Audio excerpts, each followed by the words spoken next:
Good afternoon, Buffaloes fans. Welcome into Season 3, Episode 3 of the Buffaloes podcast here on your home for Pilot Mound Hockey Academy coverage on G-Show Productions on gshow.ca.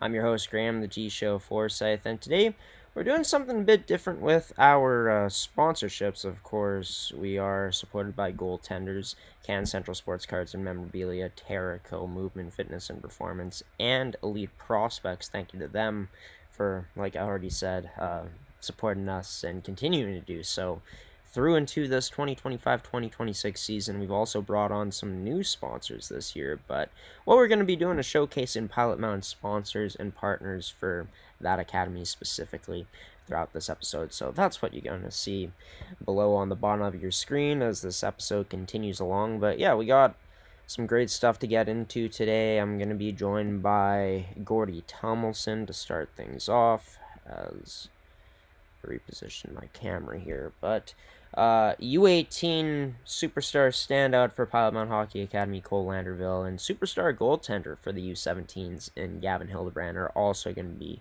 joining this edition of the show today. We're also going to get into just news from around the academy as well as their upcoming games, although me and Gordie, we're going to preview that next, a bit so about the upcoming weekend, the past weekend for the academy, and much more on this edition of the Buffaloes podcast on G-Show Productions on gshow.ca.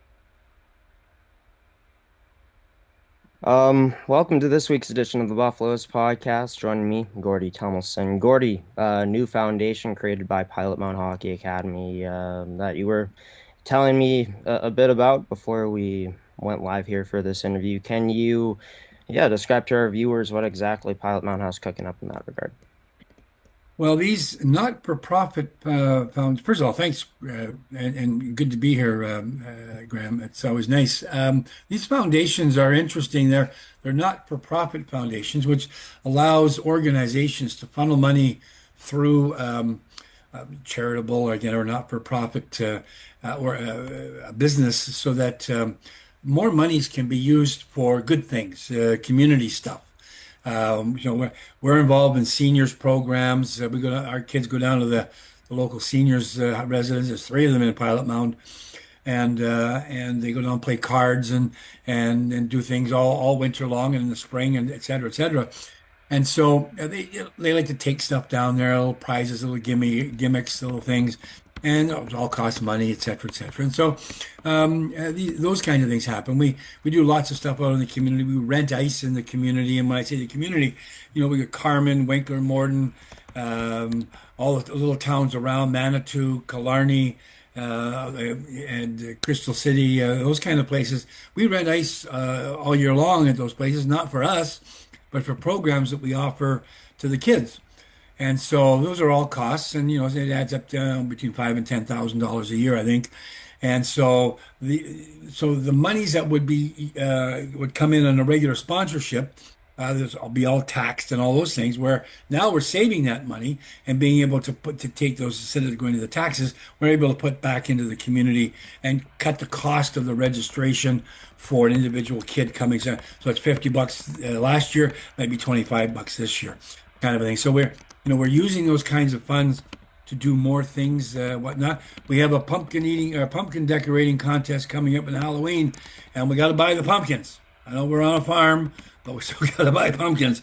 And so, they purchase the pumpkins that way. So, and then of course, there's a lot of good things that go into it. There's the cancer care stuff that we do, the food business that we operate or help out with, and so there's a whole myriad of opportunity that gives us the extra money, extra funds to do those kind of things, and so it's just better for our community, and then anybody who puts money into our organization, i.e., sponsors, and that's kind of where I'm going with this, is our sponsors can pay into the foundation, and of course they get a fairly large tax break from that. So people, the bigger sponsors and national sponsors, they look for these registered numbers, charitable numbers, not-for-profit numbers, so that they can benefit back from their contribution. So it's a two-way street. Everybody benefits. The government's happy that the community is supporting the community, et cetera, et cetera. It's a good thing. Yeah, sounds like a lot of benefits and positives for sure. Obviously research and, seeing what works and what doesn't is all part of that process. But could you let us in on what the projections may be looking like in terms of, how many sponsors this new initiative could truly bring in for the Academy? Well, yeah, I'm the sponsor collector guy. I'm the guy like you. We go out and we beat up on people that sponsor.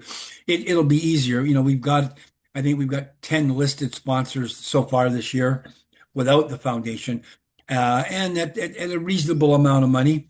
That money is going to jump because there's bigger benefits for the tax breaks for some of our larger, more national sponsors.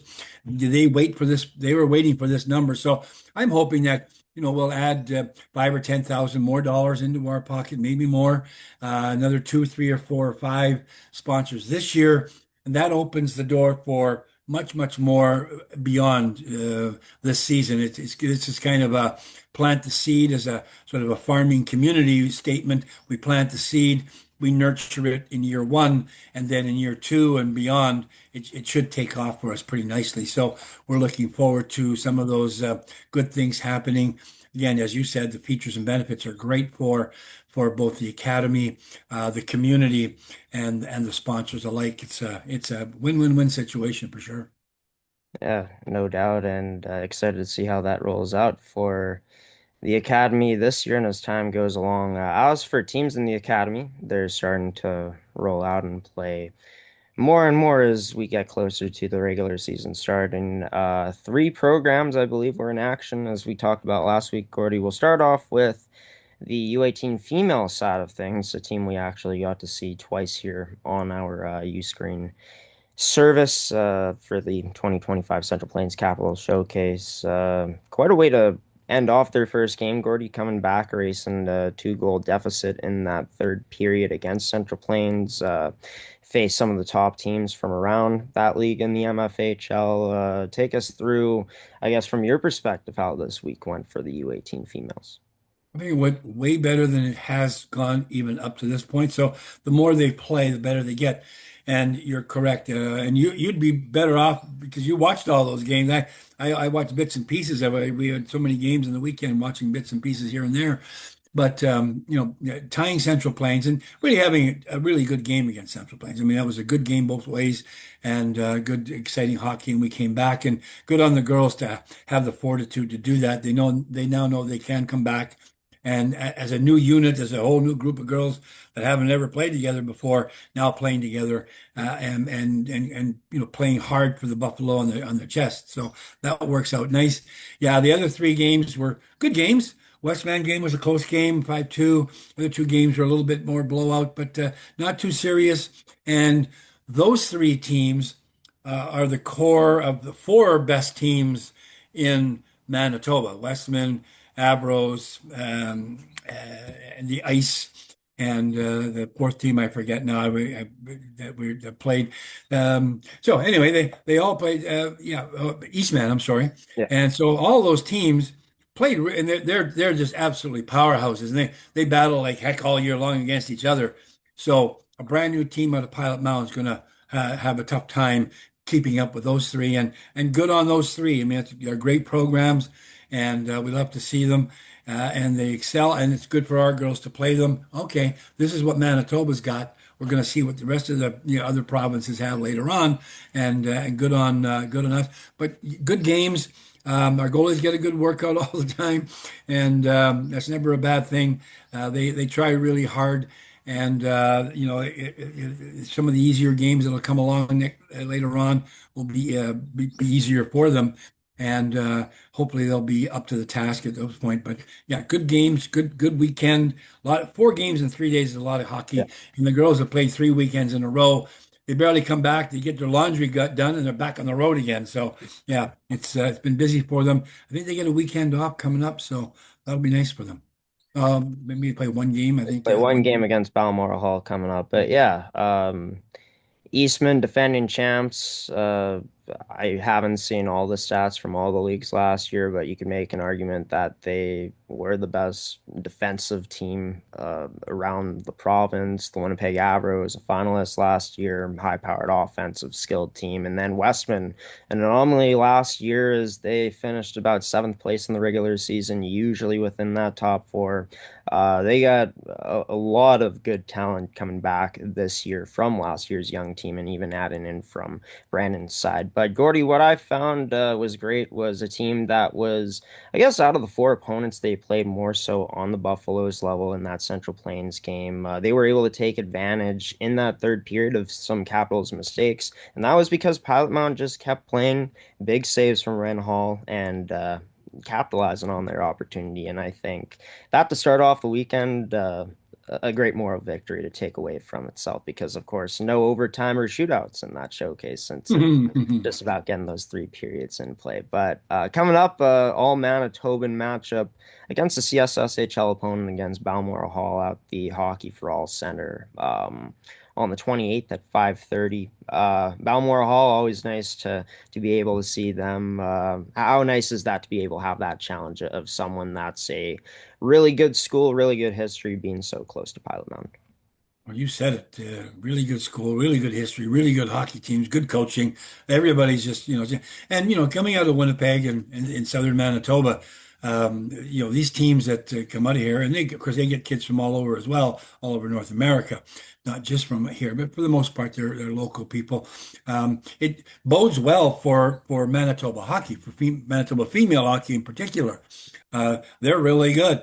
And that just makes our teams better. And so, yeah, it's really nice to have them in our league. The second year, I think now that they've been back into the Western part of the Canadian Hockey League. They used to play out east for some reason. Now they're with us, and it's great competition. It's great that they're in Winnipeg. They're close by. And it'll be fun to continue to play them more often, just because they're closer, and it's nice to play games against teams that are not 1,000 kilometers away every time you play a game. So good on us. Looking forward to that game, and I'm sure it'll be a good one. Sure, and that's coming up this Sunday, I believe, if Yep. my math is correct. And yeah, Yep. 5:30 p.m. in Winnipeg. As for the U15s, Gordie, they went down to Surrey's, Manitoba, to take on the Pembina Valley Hawks, the Yellowhead Chiefs, and the Southwest Cougars, some AAA opponents to get them set for a season that's starting soon for them at this point. I believe first game will be on the 26th coming up this Friday. Take us through the weekend it was for Colin Fafar's group. Yeah, great weekend for our youngest guys. 3-3 tie and two wins. Can't do much better than that. And that's their first competition since the team has been formed. So I know that coaches Colin Fafra and Brad Platt will be thrilled with the overall deal. I'm sure they've got things they got to work on, but and it kind of shows a little bit the level of play in the boys category at U15 versus the girls program at female U18. Wow, so a lot of work to be done by some of the teams in rural Manitoba for the boys, but they're certainly up to it. I was surprised at the score with Southwest. That seems like that was an anomaly. So maybe they've got some extra work to do there, or maybe there was players missing. I'm not sure, but the other games were very close and good games, and so we'll see how our guys take it forward. And you're right, we do play on the 26th and the 27th and the 28th. Our U15s open for us in at the Blackjack Stewart Arena in Pilot Mound, Manitoba, Canada, with three games and against two different opponents. And so from Western Canada teams from our CSSHL league. And so that'll be fun to see those guys going. Home opener on Friday night, 7 o'clock. And prime time, Flow TV, et cetera, et cetera. So there you go, folks. That's my plug for that one. Yeah, it'll be great to see our guys playing against some of the more elite CSSHL academies coming out of Western Canada. So fun past weekend. Looks like more fun coming up the next weekend for those U15 kids.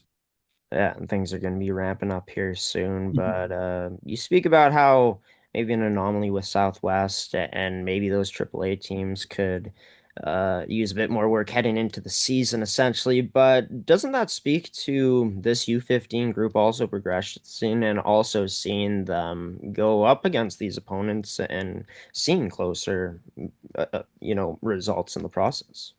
Well, yeah, I mean, and kudos to, Coach Colin and Brad, the two coaches. They've been around for, Colin's now in his, I think, fourth year and third or fourth year, and Brad's been there forever. They know what's expected and what to expect when they go to Surrey for that tournament. They know what they're looking for the most part, and they know how to prepare the kids.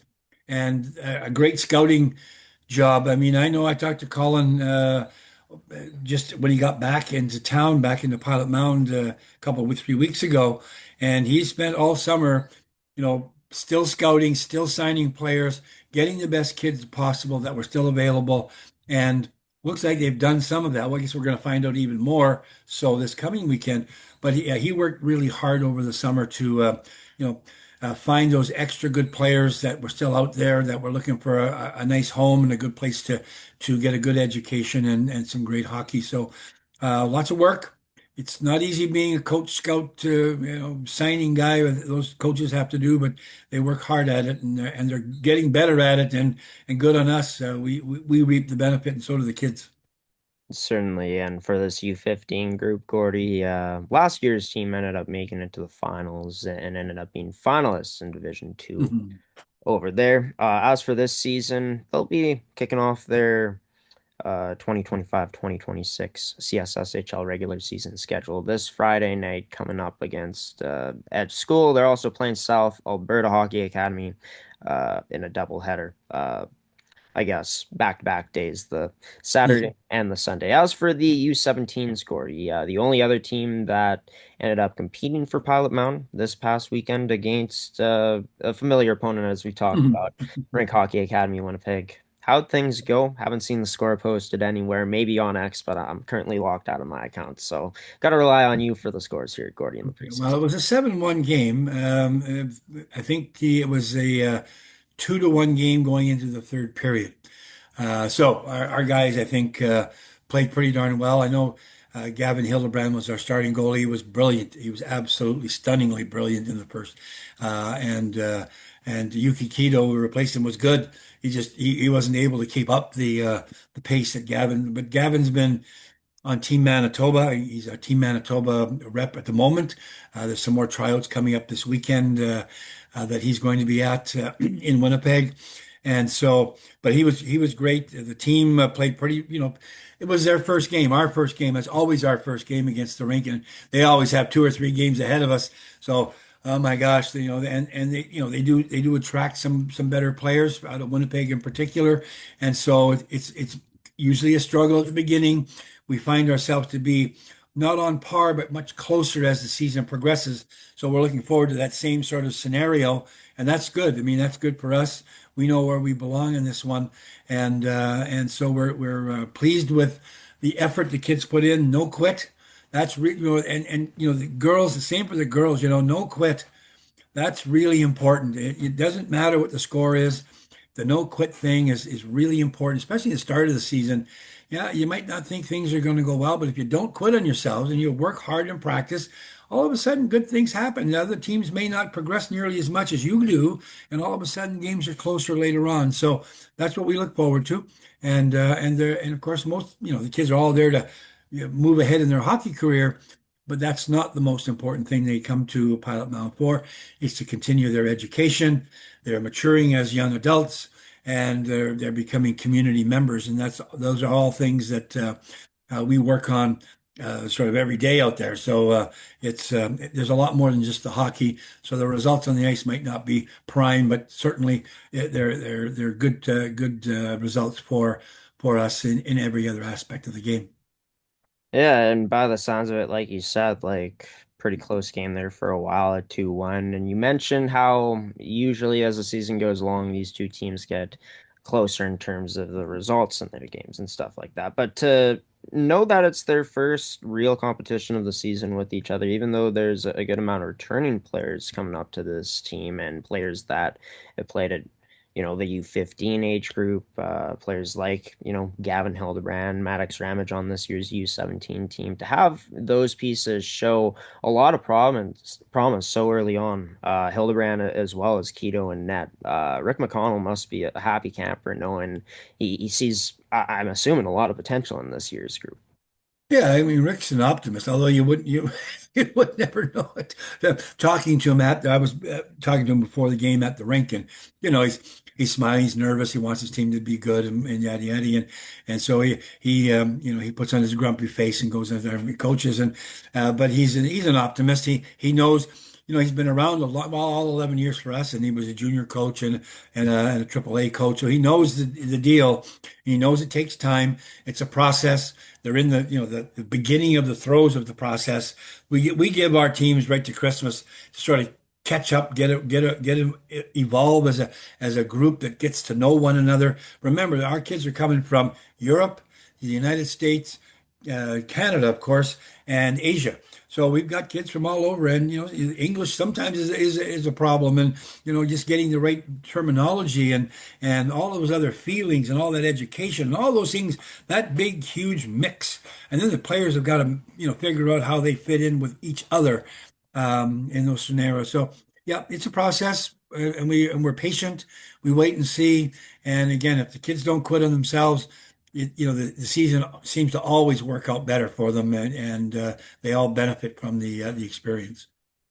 Yeah, and for this U17 group, an opportunity coming up to play in even more games as they'll be busy from the 26th to the 28th through Friday to Sunday this weekend, going over to Surrey's, Manitoba to take on some AAA teams themselves from Parkland Rangers, the Brandon Wheat Kings, and the host Southwest Cougars. Gordie Tomlinson, as always, joining us on this edition of the Buffaloes podcast for episode 3 in season 3. Unless there's anything else you want to add, as always, Gordie, we'll see you next week. You open that door, really, that Gavin, Graham, but I just say if anybody's interested in sponsorship business, we're open. Please get in touch with me through our website, et cetera, et cetera. Thanks for having me again. Look forward to the weekend. And by the way, I want to tell you, it was great listening to you do our play-by-play again. Graham, for those people who don't know, few years ago, 3, 4 years ago, he did all of our games at home. They were wonderful games and called them as a younger guy, even a teenager almost. And, hearing that voice, I having my old friend Kurt Keelback, the Winnipeg Jets guy, and Ken Nicholson back in my memory bank. So way to go, Graham. Nice to hear you and hope we can do that again. I appreciate it, Gordie, and yeah, would be fun to call some more Pallet Mound games this year for sure. We'll touch base again next week. Good, thanks. Gordie Tomlinson joining this edition of the Buffaloes podcast for season 3, episode 3 to kick things off here on this Wednesday afternoon. As we continue to roll along here, we're going to get into talking to Cole Landerville as well as Gavin Hildebrand next, but first we're going to send it to a commercial break. And we'll be back for some more Buffaloes news from around the academy. Coming up next on episode 3, season 2 of the Buffalo, or season 3, episode 2, or sorry, season 3, episode 3 is what I'm trying to say. Holy, I think it's about the right time for a commercial break as I reset myself here. Coming up.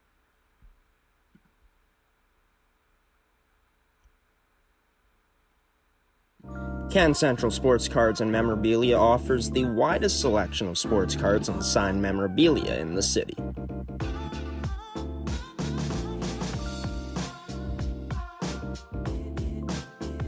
For dedicated casual and new collectors, Can Central Sports Cards and Memorabilia has everything a collector could ask for.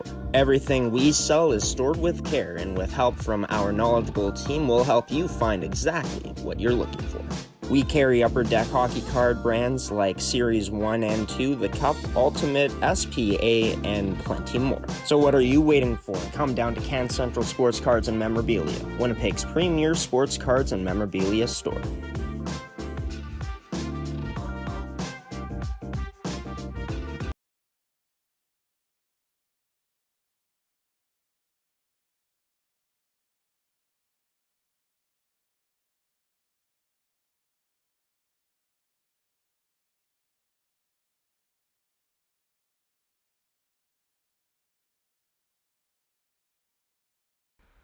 And welcome back to this edition of the Buffaloes podcast. We'll get it right this time. Season 3, Episode 3, here, brought to you by Kent Central Sports Cards and Memorabilia, our wonderful other sponsors in movement, fitness, and performance, Elite Prospects, Terraco, and Goaltenders, as well as all of Pilot Mound's sponsors and partners. And proud to be a part of that partners list this year, as you might have seen on the screen down below.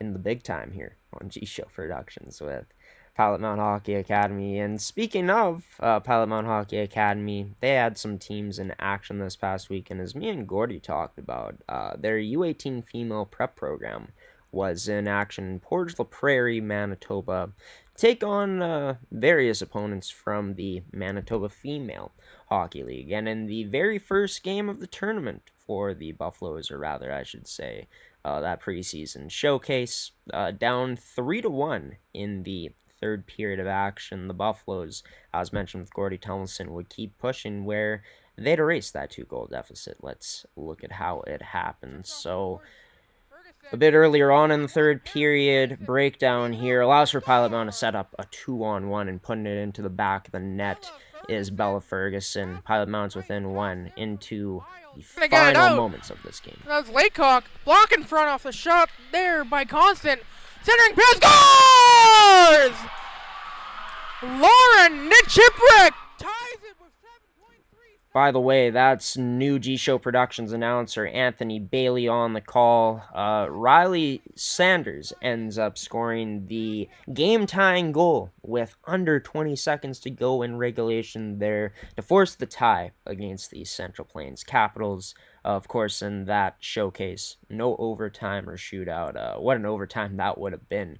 Would have been exciting to see if Pilot Mound would have been able to complete that comeback with a victory, but Carol's and Fortney have to be extremely happy with how their group battled in that game. And not only that, but no matter how the score looked this weekend, continued to play until the very end. One player in particular who hasn't set his skates on ice yet this year in game action with the U18s. Cole Landerville will be joining the show next, as well as a goaltender that had a chance to play in his first game action against U17 competition in the first time here in 2025-2026, and newly acquired goaltender for the U17s from their U15 program in Pilot Mound in Gavin, Hildebrand. That's coming up next on this edition of the Buffaloes podcast, as the two former U15 players join me next on Season 3, Episode 3 of the Buffaloes podcast.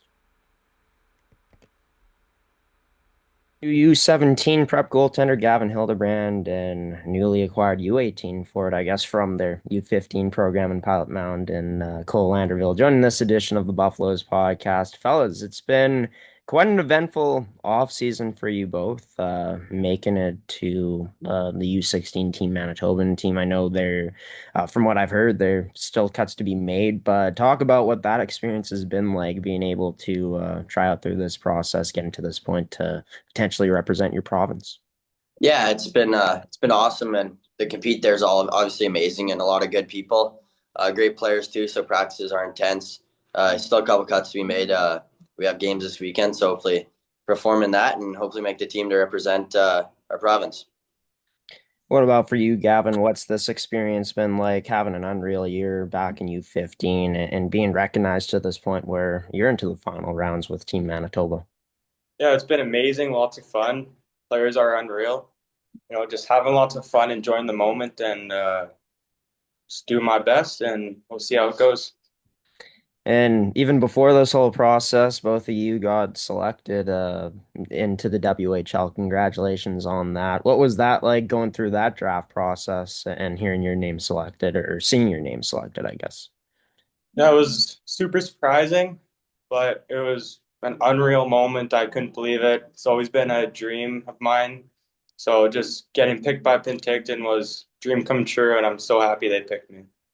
Yeah, as kind of going off what Gav said, it's kind of always been a dream of mine, and I've wanted to always be drafted since I was a young age.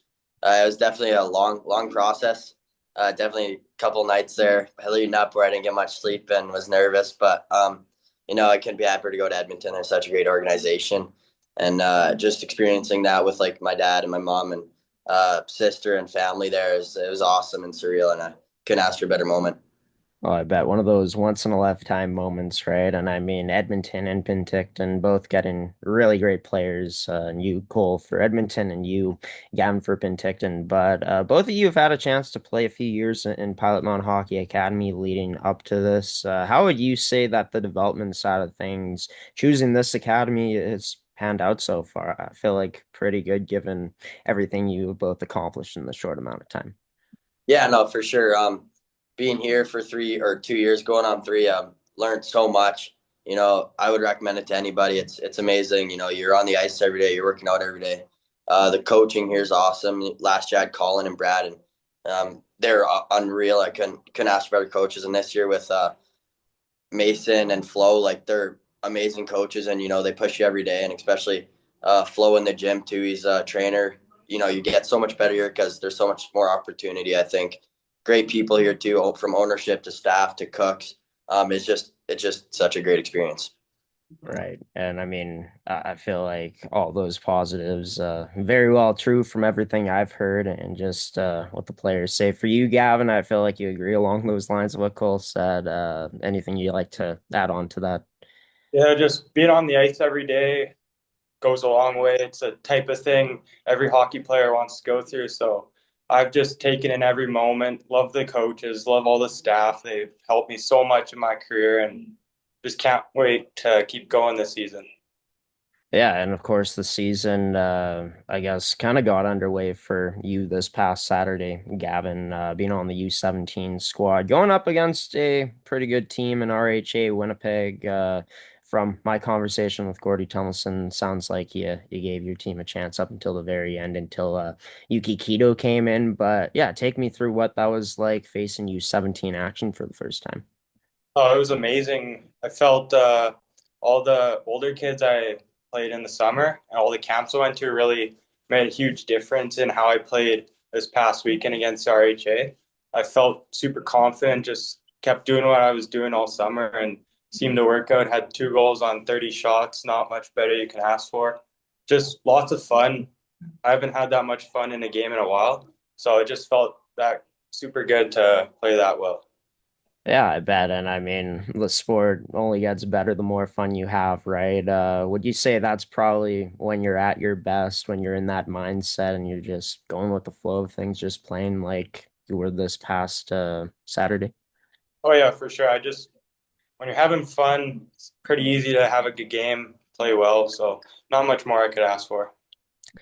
For you, Cole, you could have had a chance to go to the U17 prep program, but I guess a decision made to go to the U18 prep program, going up against even older competition this year. Could you take me through a bit of that decision, why exactly you chose the U18 prep program instead of U17? Yeah, for sure. Just talking over with my parents and agents, and we just thought, nothing against U17. It's a great league, and there's some great players that have come out of U17. It's a great team they have this year too, but I just thought U18 just where I think I could, get my skills better. And there's a bit older guys, a bit bigger guys, so it's more WHL like, and that's my inspiration for next year is to go hopefully make it as a 16-year-old. And I thought that U18 row was kind of the way I thought, where I could expand my skills and kind of get used to the physicality and size, and also really good coaching too, and Flo and Mason. And yeah, I just thought that would be the best route for my career. Oh, for sure. Yeah, getting a taste of a bit of older competition before, like you said, with your aspirations leading into the WHL, hopefully come 2026, 2027. But what's that process been like so far, being able to practice with the team, get up to speed before your very first U18 game coming up very soon here? Yeah, it's really good. Practices are unreal. It's fast paced. The coaches expect a lot out of us, so it's really good. A lot of guys are talking, having fun out there is the biggest thing. Yeah, just there's great leaders on this team. Everybody wants to work hard. Everybody wants to have fun, and especially me coming in a little later. I was here about like a week and a bit later, so I was welcomed in from the boys right away. And it's a great team, great guys on and off the ice, and it's been awesome. Yeah, and this U18 program, of course, went on a finals run last year. So did you two with the U15 squad. We'll touch on that quickly here. I mean, talking about quite a year of development, both of you, very huge parts of the U15 success. Talk about what that was like, the character that was built throughout that run, being looked at upon as leaders and being able to get to where that team got to, which was to the finals. Yeah, it was an amazing run for us. We just had lots of great guys that were willing to put in the work and commit to what Colin and Brad wanted us to commit to, and everything worked out. Just fell short in the finals, but nothing more we could ask for. Great group of guys, great leadership. You know, just we battled hard and kept going until the very end. For you, Cole, would you agree Uh, with that? Yo, no, for sure, I'd agree with that. Colin and Brad from day one, they gave us motivation and they gave us the tools to be successful. And I think a lot of our guys, almost every guy on our team, if not every guy, worked hard, ran with those tools. And being at a place like Pilot Mound, you don't take anything for granted. And none of the guys on our team took anything for granted. We all worked hard every day, and had a couple upsets. We beat a couple teams that year that we weren't supposed to beat, and I think that just gave us more confidence as the year went on. This academy in general, very confident about the teams they got heading into this season. Of course, for you, Cole, the aspirations for you is to make it to that next level, to play WHL. For you, Gavin, focusing on your game and getting better this season. Of course, I'm sure you have aspirations to jump into that next level as soon as you possibly can. But going into, I guess, year 3 in the academy with a few years under your belts. What would be, I guess, the big overall goal here in the big 2025-2026 for Colt Landerville and Gavin Hildebrand? Yeah, I'd say my goal this year is just keep improving on D zone and offensive zone. Just be a more well-rounded player. I think that's kind of what you have to be if you want to play in the WHL, and I think that's kind of one goal. And then also getting faster and stronger, just putting in the work. Nothing's going to be given to me, and I know that. And yeah, just put in the work in the extra hours, go and shoot and big, go and free skate, go on the ice when nobody's watching, and just get better. For you, Gavin? Yeah, for me, just getting stronger, legs getting stronger, gaining some weight, just try and keep eating food, get as big as I can. And then obviously working on my tracking and my quickness on the ice and puck playing, pretty much any overall skill goalie needs. And then as a team, I'm hoping to make that top tier one in the playoffs this year. In the past 2 years, we've made tier 2 playoffs. So this year I'm going for tier 1 playoffs, and we'll see how that goes. I think Rick McConnell's going to let you like you that much more. Gavin, I know when I interviewed him last week, he said one of his big goals is to get the U17 squad into that tier 1 playoff division. Can't wait to see what you're able to do with that squad this year. Same with you, Cole, with the U18s. Best of luck this upcoming weekend in those exhibition games for Team Manitoba U16. And yeah, best of luck coming up this season, fellas. Thanks for taking the time. Thank you. Thank you. Have a good one. Cole Landerville and Gavin Hildebrand joining this edition of the Buffaloes podcast here in season 3, episode 3, and both are coming off of unbelievable seasons with their U15 program. In taking a look at Cole's numbers, 58 total games played, so CSSHL games combined with tournament exhibition. Cole put up a monstrous 111 points in 58 games, 43 goals, 68 assists. As for Gavin Hildebrand in 32 total games, just below 500 in his record, but over a 900 save percentage, which are really impressive from him. A big reason why him and Cole, their skill sets, the season they had, continuing along that path of just continuing to perform anywhere they go. They're going to be taking their talents this weekend to Team Manitoba's U16 squad, as both are trying to crack the final roster to represent Team Manitoba at this year's WHL Cup. But yeah, in talking to Cole, reason I brought up the question about why U18 compared to U17 is because he had a chance to play in the U17 program this year, but elected to go to the U18 program, and many of the reasons he said were reasons that make a lot of sense and kind of make it feel like it's a no-brainer for him to go to the U18 level, right? Like, yes, you're going to face experience in bigger competitions still at U17, but when you're as skilled as Cole Landerville is, and, maybe he's not the bulkiest guy, maybe he doesn't weigh as much compared to other superstar talented players, but weight and height shouldn't really matter at the end of the day. Like, Cole's proven it. He's got exceptional hockey IQ. He knows how to play against the physical competition that was shown in U15. And yes, it is a step up to U18. Yes, there are going to be adjustments and I'm sure learning curves along the way for Cole, but he's got the game. Screw the size, screw the height arguments. I think that Cole's going to show out in the U18 division this year. Maybe not as great as last season, as 111 points in 58 games is quite a lot to ask for again, but I think Cole's going to find himself as an impactful player as this Buffalo squad as the season goes along, and I think that the future for Cole, very bright coming up this season, as his aspirations, of course, is to move over to the WHL coming up after this season. Can't wait to track that and how it all goes down there. We're going to throw it to our promo screen, and then coming back, we're going to take you through some news from around the academy coming up next on the Buffaloes podcast, Season 3, Episode 3.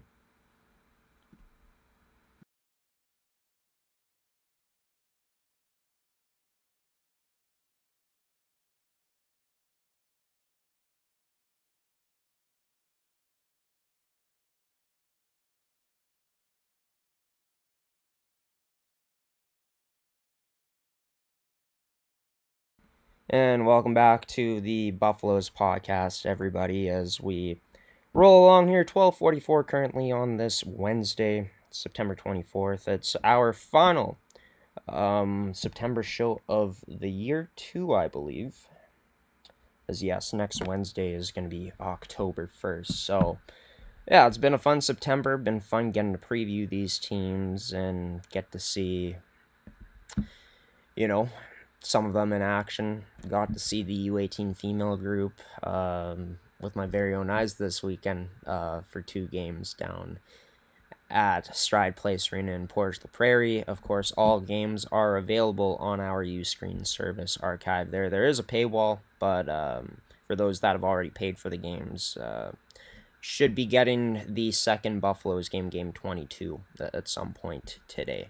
If you had already paid for it, that is. If you haven't, new customers pay $5. Every customer pays $5 for single game options. Or if you want to check out all the action from the Caps female showcase, not just from Pilot Mound, we got all 14 games that we broadcasted archived in our 2025 Caps bundle on the G-Show Productions Uscreen service. But let's now get into some news from around the academy. It's kind of a blast from the past hearing this name. Haven't heard it for a while, but yeah, what a journey it's been for Benson Hurst as he's gone from Pilot Mound to Prairie Hockey Academy to the Manitoba Junior Hockey League, and now goes over to former champion in the Moose Jaw Warriors. He signed his WHL scholarship. Congratulations to Benson. What a story it's been. His development has been incredible to just follow and getting to watch him play in Pilot Mound alongside Carson Carrolls. That was a fun group to watch back then for that U15 group when they were probably the biggest bright sides of that team back then. What a long way that program's come. A big thanks to it really getting rolling was having a player like Benson Hurst there, and can't wait to see what he does with the Moose Jaw Warriors heading forward. Something fun that Pilot Mound Hockey Academy does, you can check this out on their Instagram. I'm sure they post it on pretty much all their social media pages, anywhere you can find them, but for this purposes, I only have access to my Instagram account right now. Still trying to sort that out, but yeah, what they do is just 5 simple questions, a bit of info into the student athletes here. I believe they'll be doing new players from all 4 teams in the academy weekly here as this season goes along. So if you want to check it out, check out the great work Pilot Mound is doing. This is one of the ways you can check them out through posts like this on their Instagram at PM Buffaloes. As for the upcoming weekend of action, the U18s, the U18 male program, still not in action until, well, October. As for the other teams in the academy, however, the grind doesn't stop for them. And as for the U15s, they're actually the first team to open up regular season out of the teams in the academy this year. They open it up against Edge School, Edge Prep, again at 7 p.m. at Blackjack Stewart Arena coming up this Friday. And then Saturday, they play South Alberta Hockey Academy. They also finish off against Saha on Sunday morning. Games can be viewed on Flow Sports, on Flow Hockey. If you have a subscription, be sure to tune in. It should be an eventful weekend down in Pilot Mound for opening week of this season for the U15 prep program in the CSSHL. As for the U17s, their CSSHL season doesn't start quite yet. They played RHA Winnipeg last Saturday, and now they've changed things up a bit going up against some AAA teams. They take on the Parkland Rangers, the Brandon Wheat Kings, and the Southwest Cougars, all matchups in Souris, Manitoba. Be sure to catch it on Live Barn as it's the U18 Southwest Cougars showcase this weekend in Souris, Manitoba. As for the U18 female prep group, already talked about this with Gordie, but it's Balmoral Hall taking in the Buffaloes as Pilot Mound's going to be traveling to Winnipeg, Manitoba, the capital here in the province of Manitoba, to play Balmoral Hall at the Hockey for All Center. That game can be seen on the CSSHL's broadcast partner on Flow Sports, on Flow Hockey. As for us at G Show Productions, this is going to do it for Season 3, Episode 3. I want to thank Gordie Tummelson, Cole Landerville, as well as Gavin Hildebrand for joining as the guest on this week's episode. Tune in for next week. We're going to have more guests joining the show, Gordie and others. We're going to hold off on that announcement, though, as last season got burned a lot saying this person, this coach, or this player would be on the show, and it didn't end up happening the next week. So, yeah, we're going to take a bit of time to confirm that, but next episode will be out next Wednesday, most likely at noon. Check out our website as well as our Instagram to confirm that time when the time comes. Special thanks to our sponsors in Goaltenders, Can Central Sports Cards and Memorabilia, Terraco, Movement Fitness and Performance, and Elite Prospects for sponsoring another edition of this show, as well as to all of Pilot Mound's sponsors and partners as you saw them scrolling throughout the screen throughout this episode. As for myself, Graham, the G Show Forsyth, the grind never stops for us. We got a busy weekend ahead of us, but from 7 days from now, I do know one thing, Buffaloes fans will be back for episode 4 in season 3 in an all-new month. And as for now, to end off September the right way for the Buffaloes podcast, Tyson Unruh, Juno Award winner, will end us off with his March of the Buffaloes theme. It's Graham Forsyth, peacing out and saying so long on this Wednesday afternoon, Buffaloes fans. And hey, the sun's shining outside. Go enjoy it if it's shining out in your area. I know I'm going to try to do that this afternoon. Take care, everybody.